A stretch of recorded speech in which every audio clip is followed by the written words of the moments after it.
नमस्कार मेरे प्यारे साथियों, मैं डीपी आज एक नए वीडियो के साथ आप लोगों के सामने हूँ। ये जो फोटोग्राफ दिखाई पड़ रहा है ये तो आप पहचान ही रहे होंगे, डॉक्टर राजेंद्र प्रसाद। और जैसा कि आज 3 दिसंबर है, तो 3 दिसंबर को भारतवर्ष के लिए बहुत इम्पॉर्टेंट डे है और कई महत्वपूर्ण घटनाएं हुई। कुछ एक आध दो घटनाओं का जिक्र कर देता हूँ। जैसे जिनको देख रहे हैं आप, उनका जन्म हुआ था 1884 में। हॉकी के जादूगर ध्यानचंद का निधन आज ही के दिन हुआ था, एम्स दिल्ली में 3 दिसंबर 1979 को।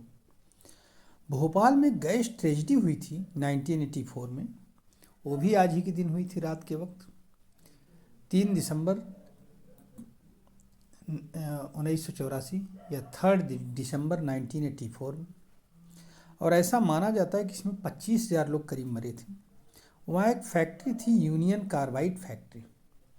यूनियन कार्बाइड फैक्ट्री में एक गैस का रिसाव हो गया था, मिथाइल आइसोसाइनाइड गैस थी, उसका रिसाव हो गया था और इससे ये जहरीली गैस थी और इससे करीब 25,000 लोग प्रभावित हुए थे, ऐसा माना जाता है।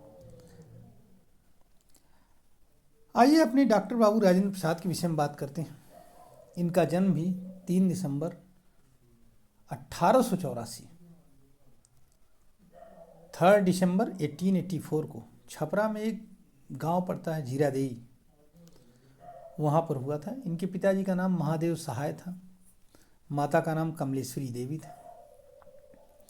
इनकी पत्नी थी राजवंशी देवी। इन्होंने प्रेसिडेंसी कॉलेज से ग्रेजुएशन किया था। प्रेसिडेंसी कॉलेज अपने ज़माने का बहुत फेमस स्कूल था। साइंस से ग्रेजुएट हुए थे और इतना बढ़िया आंसर लिखा था कि एग्जामिनर को लिखना पड़ा कि examinee is better than examiner. Graduate हुए, उसके बाद में एमए इकोनॉमिक्स से किया। ग्रेजुएट फर्स्ट डिवीजन में पास थे, फिर एमए इकोनॉमिक्स से किया, फिर वकालत करने लगे और बाद में वकालत छोड़ दिया। आप सभी लोग जानते हैं कि उसके बाद में स्वतंत्र भारत के पहले राष्ट्रपति बने, कांग्रेस में आए, कांग्रेस से राष्ट्रपति बने, आदि आदि बातें। हम उन चर्चाओं में ज़्यादा नहीं जाना चाहेंगे क्योंकि आप सभी लोग उन चर्चाओं को जानते हैं, कोई फ़ायदा नहीं है उनको करने से, ठीक है। आइए एक आध दो संस्मरण के विषय में बात करते हैं।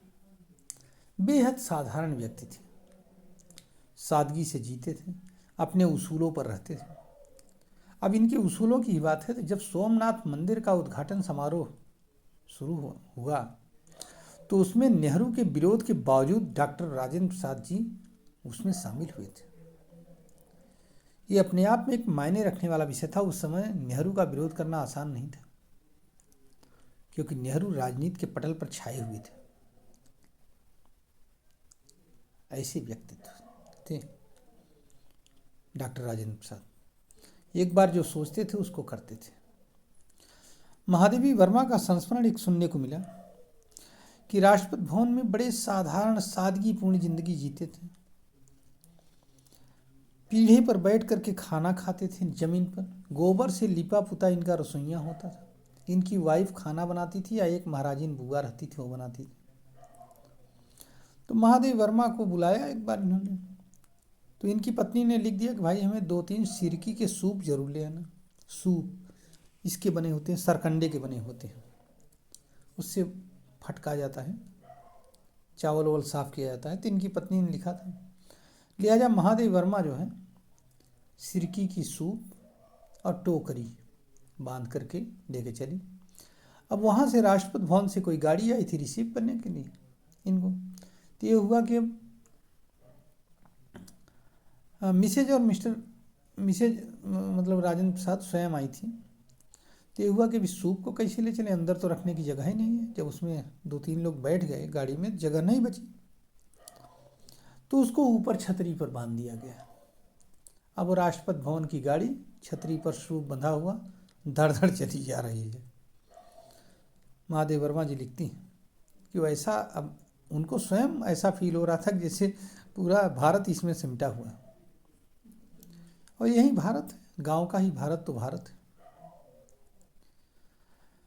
राजेंद्र प्रसाद जी बेहद सिंपल व्यक्ति, सिंपल जिंदगी जीते थे। एक घटना का वर्णन आता है कि एक बार बलिया चले थे, बनारस तक आना था, तो पैसेंजर ट्रेन में यात्रा करने लगे, जनरल टिकट के साथ। काशी हिंदू विश्वविद्यालय में किसी समारोह में भाग लेना था, सामान्य।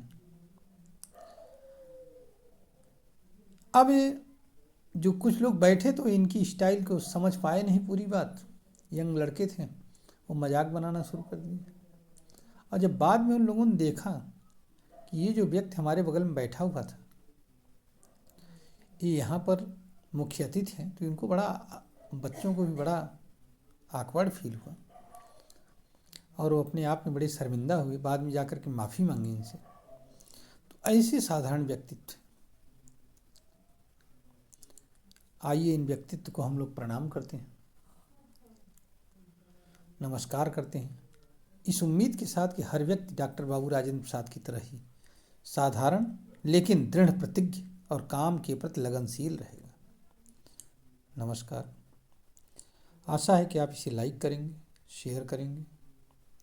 धन्यवाद।